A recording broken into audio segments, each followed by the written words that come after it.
چطوری انمی باشیم. اول ما همیشه باید این گانامون ابتدا باید گانامون همیشه خوب باشه. یعنی چی؟ یعنی اینکه یه گان از نزدیک داشته باشیم و یه گان از دور. چرا؟ چون بتونیم بزنیم یارو رو.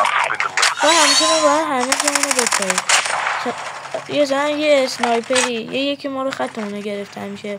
ما همیشه باید همش اینطوری بکنیم که اگه خطمون رو گرفته نتونه خطمون رو بگیره. خب و همیشه آرمارتون پر باشه. خب بیشتر اون موقع ها همه میخوان بیان گاندراب بکشن. خب حمله میکنن به سمت گاندرابا. خب شما زیاد نباید سری برید، چون 2-3 نفر بعدی برید، چون که دفعه حمله میکنن شاید بمیرید. خب همیشه باید اعتماد به نفس داشته باشید که میگی من میتونم نمیرم. خب اعتماد به نفس خیلی مهمه.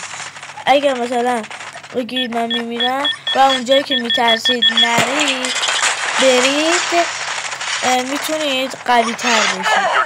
خب پس تا اونجایی که میدونید که خیلی شلوغه برید که چون اعتماد به نفس خودتون رو زیاد کنید.